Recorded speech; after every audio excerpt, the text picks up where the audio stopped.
Hi guys, I'm Tiara Timora. This is my personal YouTube channel, and today I wanna chill with you and discuss engagement, marriage. Tragically, not my own, but Taylor Swift's. And the narratives that are kind of, around in response to her engagement to Travis Kelce. So I want to start from an anecdote that I think very much fits into the trends that I want to link in this video to those narratives that are, flourishing in response to Taylor's engagement. And I think this anecdotal story kind of does too. And I want to say that in my last video about, feminist trends that are absolutely connected to romance, I went into quite a bit of depth about what I'm going to sort of continue discussing today. So I recommend watching that. But just to get on with this sort of more anecdotal story in my life, I don't know many people who are engaged or getting married to be honest.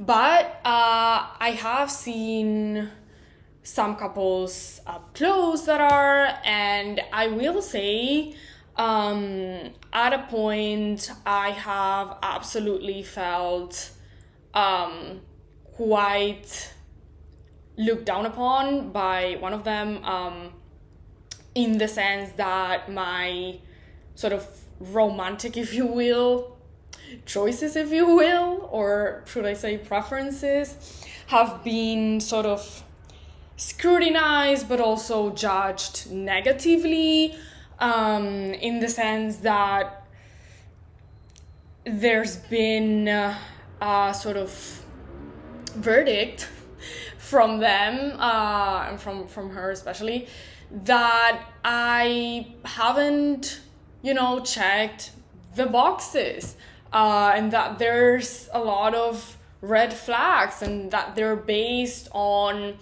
feeling and sort of instinct. And I have to say that in contrast, their relationship feels very much aseptic to me, and I might be wrong, but that's what I get. And I mean, admittedly, it is a lot about checking boxes and, follows the sort of vibe of the whole Bumble. This is translated from Spanish, but their campaign was "Loving well is sexy," which, don't get me started. But basically, it's a lot about if something is good and therefore is good for you, and it checks all the boxes, and you would rationally go for it, mind you, in your intimate and romantic life, then you will go for it, then you will want to go for it, then you will genuinely want it. You can almost shape your desire, and that seems to be where they're at. So I'm not surprised they wouldn't approve of my approach, which is a lot more about reason being reserved for mostly for the sort of socially organized, political, intellectual parts of life, instead of focusing on the personal is political and I need to make my psychic life the battleground for politics and my interpersonal relationships, etc. So we come from very different places, but I will say their kind of approach is far more aligned with the zeitgeist, and I see how it's also connected to a lot of the trends that are appearing in response to Taylor's announcement. And so, in order to analyze these responses, I want to start by reading from a quote from an Emily Jashinsky video titled "Why So Many Millennials Have Taylor Swift Parasocial Relationships and Are Shook About Engagement." She says that Taylor's arc reflects the arc of a lot of millennials who do serial dating and don't settle down, but clearly desperately want to settle down.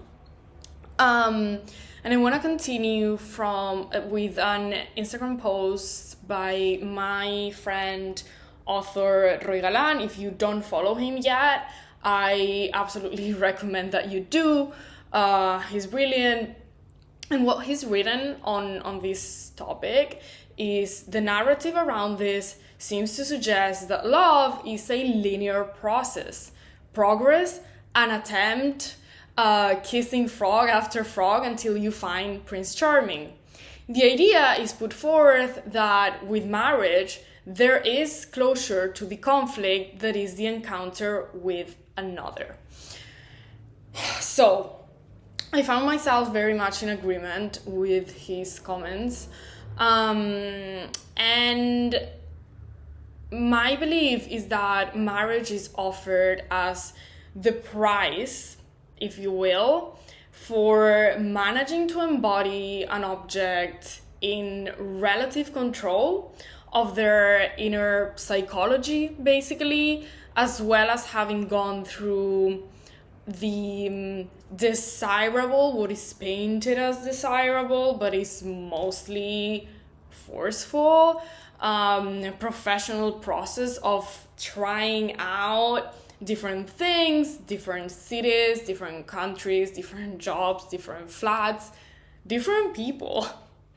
Marriage sort of becomes a prize for those who have done the work, if you will, and are deserving, if you will, of breeding, precisely because, given their probable views on degrowth, they won't likely do so all that much, won't they?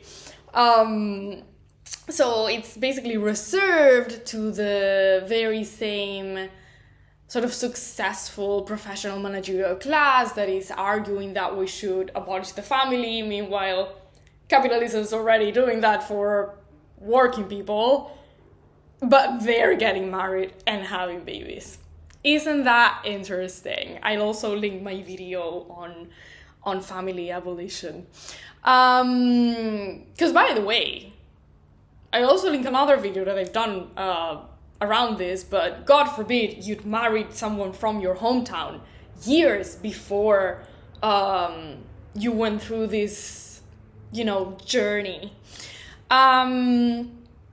Marriage is amongst the things you're encouraged to not let hold you back from your ongoing individual choices, which really are just an endlessly prolonged youth, because that's exactly what they are. This, completely unstable life, switching nations, jobs, homes, etc. It's an endlessly prolonged youth.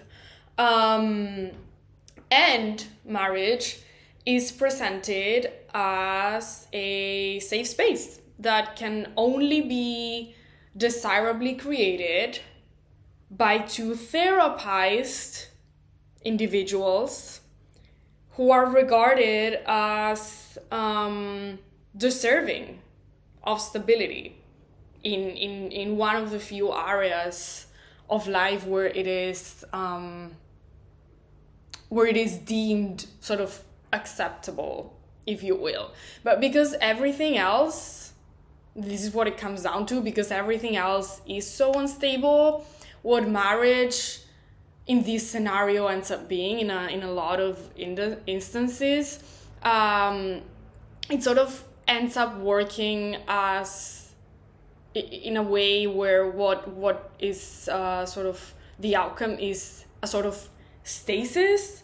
So much like your inner psychic life, you better hold on to that marriage if you don't want to be sort of left, sort of cut adrift by yourself. It's like, just as everything else is unstable, therefore no wonder you're your own anchor, that marriage becomes an anchor as well. And to me, that's just a recipe for, not really having freedom in it, not really being there freely, and isolating yourself as a couple. So the couple withdraws from civil life even more so than the single unagentic subject, because you kind of take away what used to be in a good way conflictual sphere in your life, where you still had to like come to terms with another, which was at times dating. Now even that's out of the window, so you can just like fully retire from civil life, basically, and be cut adrift together, very much divorced from the world. I also wanna touch upon the reality, like Emily Jashinsky was saying, that a lot of young women really deep down want to settle down and are going through a very terrifying situation. I certainly am. I don't see that many women around me that are honestly genuinely worried about like abortion in their day-to-day lives. And yet that is what's talked about. Meanwhile, young women are freaking out because it's not like, we're not having kids yet. Is that most of us that I see are either single or in not great situationships, sort of, and also completely broke oftentimes, or at least kind of struggling. And we're not all that young. And by the way, this couple that I was talking about in the beginning, like conversation that was there was me being concerned about fertility, in terms of, I've always wanted to have kids, and like I'm kind of overcompensating by worrying so much because I thought I would have them by now.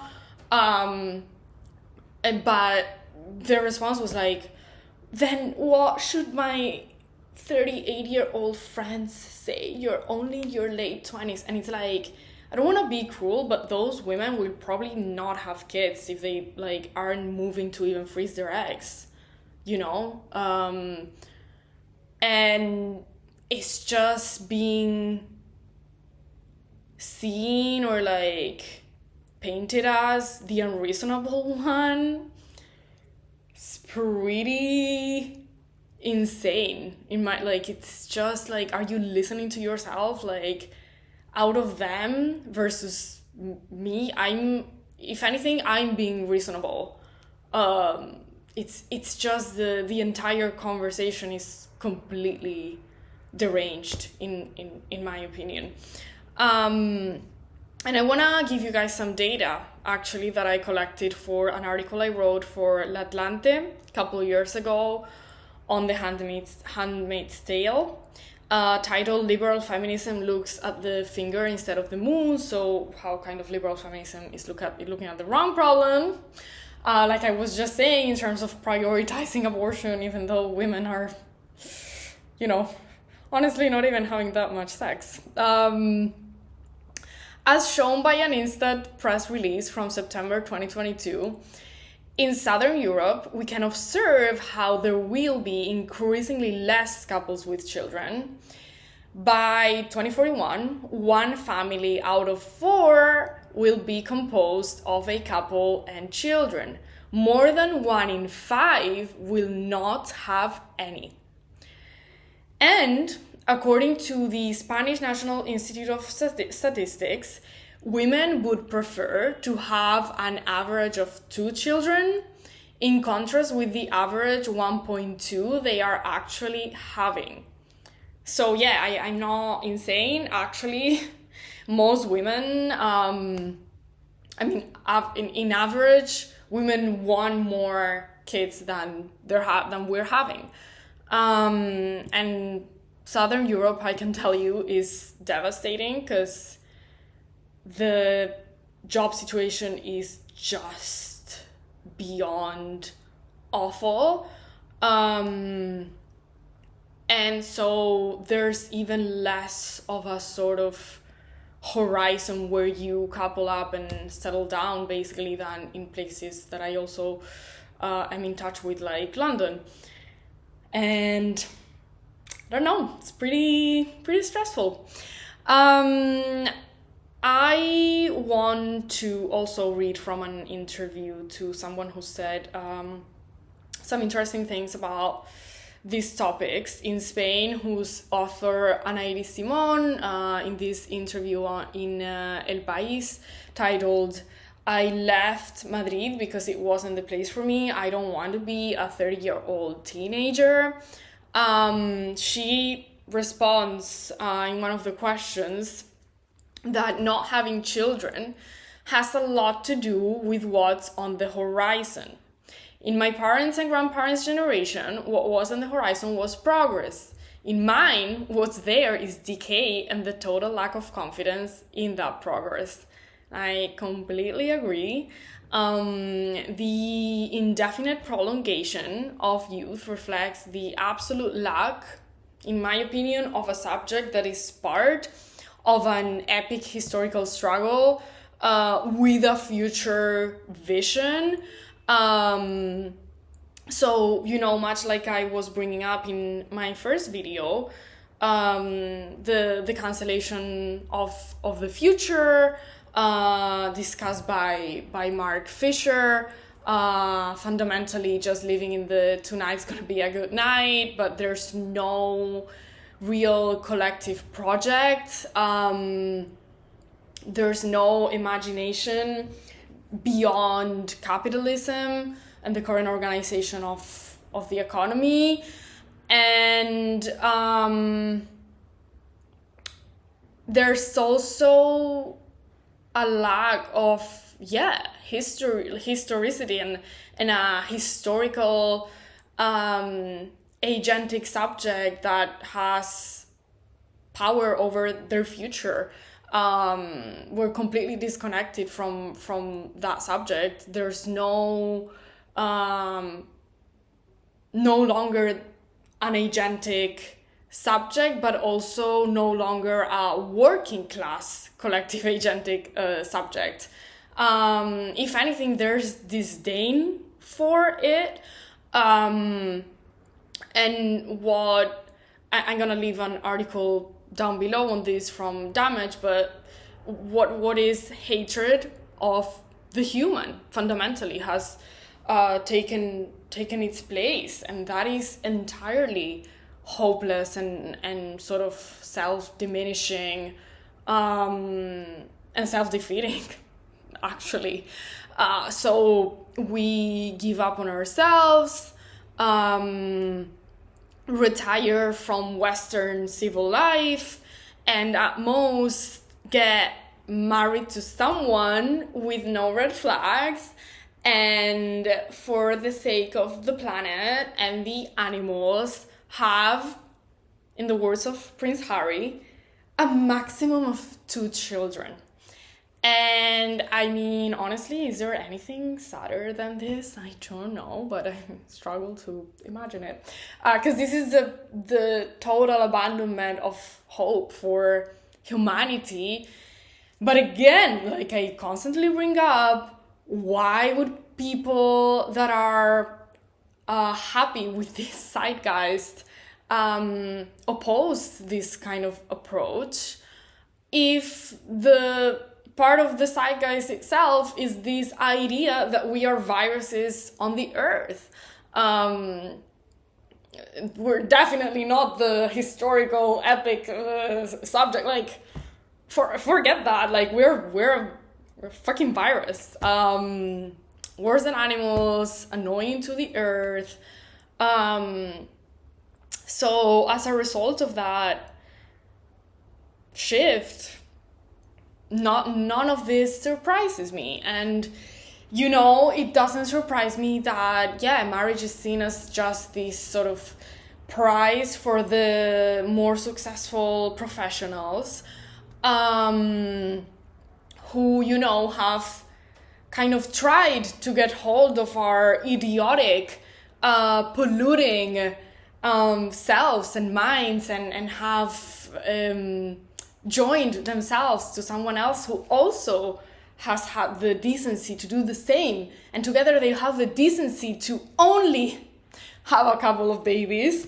But of course, meanwhile, the working class families literally being abolished by capitalism in a pretty alarming fashion. And I don't know, for me, it makes me really mad when there's this whole talk about the idea that we are being pressured into marriage and babies when that's not really the case that much anymore. I've definitely been derided for being very keen on marriage and children. And, for me, it's a big priority, actually, in terms of my goals, even though that's not how it should work, but fortunately, this is the vibes right now. But because this is the zeitgeist, no wonder, not just myself, but a lot of women are feeling sort of looked down upon if they, are excited and dream of having a family as a pillar in their lives and then their hopes.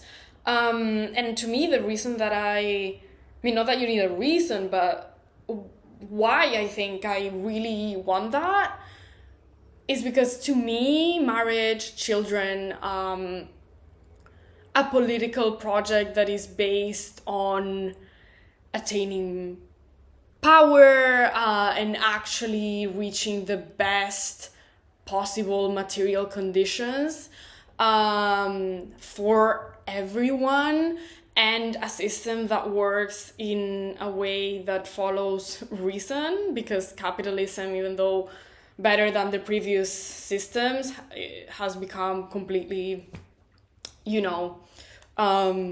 irrational as a system. Or is irrational compared to the socialism I would want. I think, to me, any of those things have hope embedded in them. Hope that we can live as meaningful and fun lives as possible.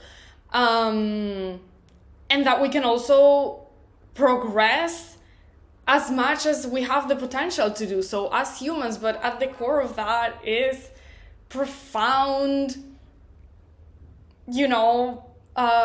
value given to human existence on my part. I think we are the most important thing in the universe. And I think part of that project of progress should be to make this earth work best for us. But again, not for 5 random capitalists, but for actually everyone. And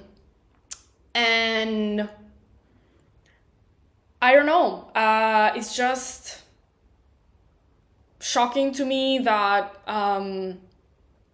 we're not more alarmed about turning things as profound as love. We're turning them into a checklist. Like, we're literally shopping. That is profoundly sad. And I think if our material conditions were so that we didn't need to depend so much on, other people and their whims to maintain or attain our freedom, then we wouldn't be so paranoid, and we would operate with a lot more ease, and be much more free fundamentally. So I don't know if Taylor falls within this category. I really hope for her, because I love, if anything, how she can put into words a lot of universal feelings, and I will never not love that. Not like I'm her biggest fan, but I do love that. I hope that she loves this guy, and that he's not just a green flagged man. And I want to know what you guys think, where you would position the reactions to this engagement, and where you would position how marriage is regarded in general right now. Anyway, I will see you here very soon. Please subscribe to support me and like this video if you did, and I'll be back.